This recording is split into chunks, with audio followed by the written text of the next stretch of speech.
Assalamualaikum warahmatullahi wabarakatuh.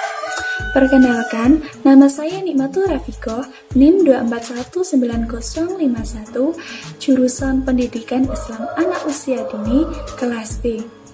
Di video kali ini, saya akan menjelaskan sedikit materi mengenai jenis-jenis model pembelajaran PAUD, prinsip pemilihan tema, dan bagaimana cara membuat webbing tema.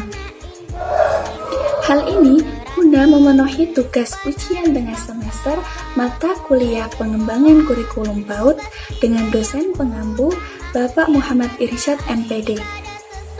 Sebelum beralih ke video pembahasannya, jangan lupa like, komen, share, dan subscribe.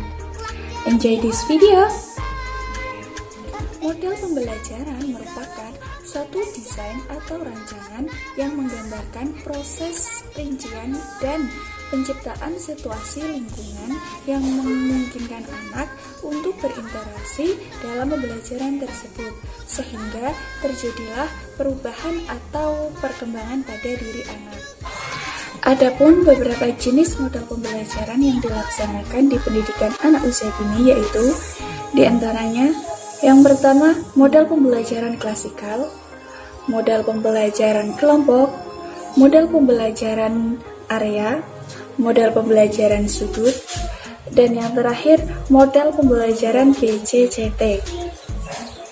Untuk lebih lengkapnya, silahkan simak video ini secara seksama.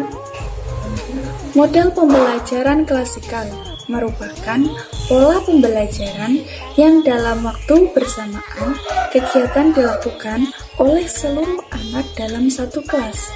Metode yang sering digunakan dalam model pembelajaran klasikal ini biasanya metode ceramah dan metode tanya jawab. Kelebihan dari model pembelajaran klasikal ini yaitu efektif dan efisiennya waktu, serta membantu siswa untuk mendengarkan secara akurat, kritis, dan penuh dengan perhatian. Sedangkan kekurangan dari model pembelajaran ini, yang pertama, anak menjadi cepat bosan, bersifat pasif, serta mudahnya menjadi verbalisme. Yang kedua yaitu model pembelajaran kelompok atau cooperative learning, yang merupakan strategi pembelajaran yang melibatkan partisipasi siswa dalam satu kelompok kecil untuk saling berinteraksi. Nah, dalam hal ini, agar terciptanya suatu interaksi yang lebih luas, yaitu interaksi antara guru dengan siswa, siswa dengan siswa, dan siswa dengan guru.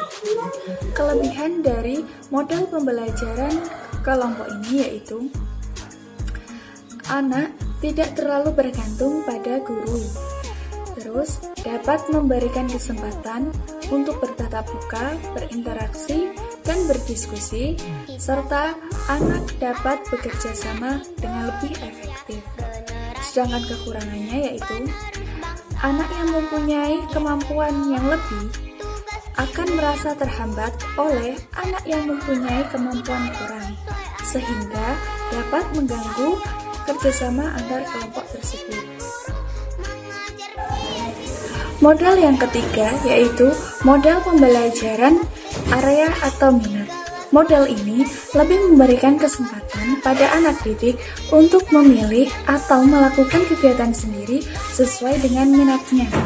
Sistem area ini lebih menekankan anak pada belajar sambil bermain dan bermain seraya belajar. Maksudnya yaitu segala aspek pelajaran dikemas dalam bentuk suatu permainan, sehingga anak dapat belajar dengan cara bermain. Kelebihan dari model pembelajaran ini yaitu adanya kebebasan minat anak didik untuk bermain segala sesuatu yang mereka inginkan tanpa adanya tekanan atau batasan yang berarti.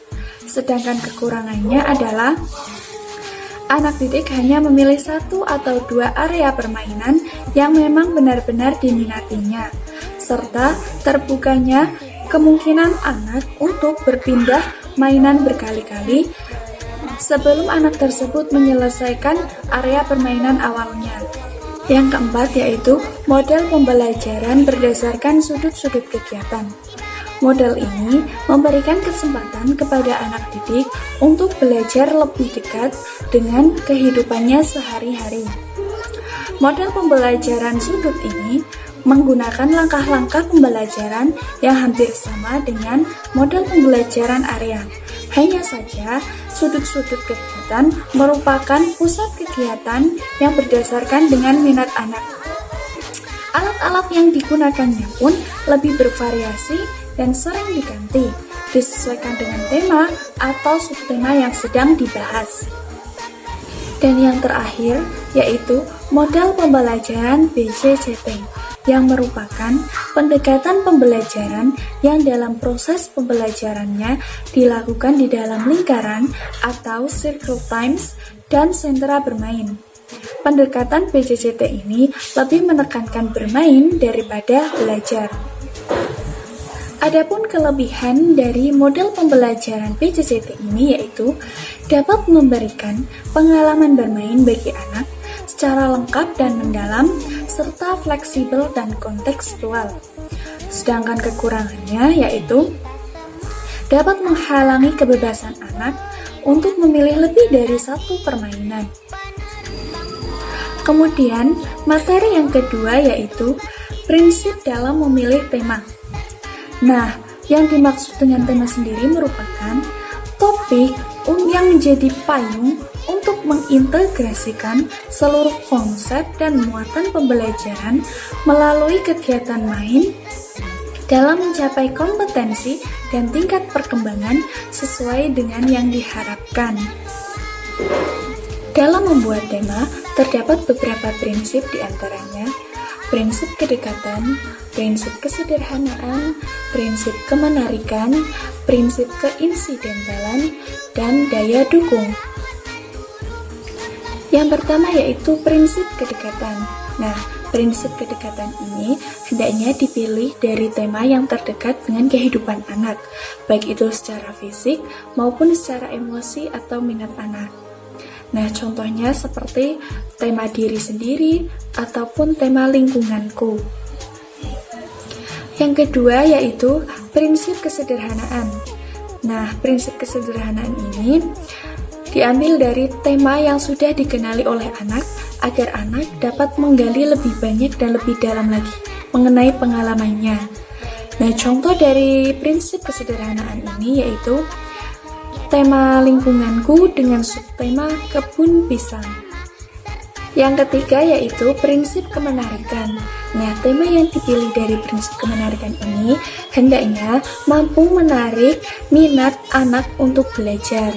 Nah, tema yang menarik itu tidak selalu berhubungan dengan tema yang aneh-aneh, tetapi tema yang memiliki aktivitas yang sesuai dengan perkembangan anak. Contohnya seperti mengamati pohon pisang yang ada di kebun, apa warna dan bagaimana tekstur buah pisang tersebut, serta kreasi makanan apa saja yang dapat dibuat dari buah pisang itu. Selanjutnya yang keempat yaitu prinsip keinsidentalan, yaitu pemilihan tema tidak selalu baku yang disesuaikan di awal tahun, tetapi juga dapat menyisipkan kejadian luar biasa yang dialami oleh anak. Nah, misalnya seperti ketika sedang proses pembelajaran di luar kelas atau sedang mengamati suatu hal, nah, terdapat kupu-kupu yang sedang berterbangan dan menempel di salah satu dahan atau salah satu daun bunga. Nah, di situ kita juga bisa menyisipkan mengenai kupu-kupu tersebut, seperti warna dan bentuk kupu-kupu itu, dan lain sebagainya.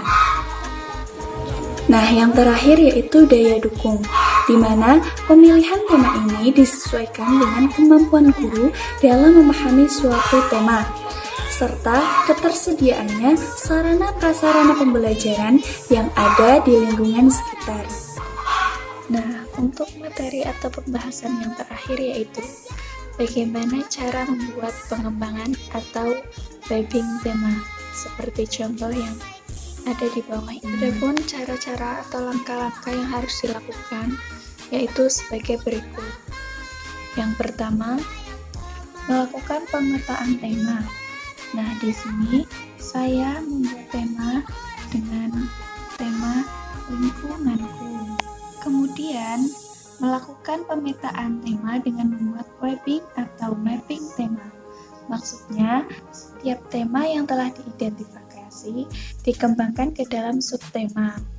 Di sini, saya mengambil subtema yaitu yang pertama sekolahku, yang kedua rumahku, yang ketiga agamaku, dan yang terakhir keluargaku.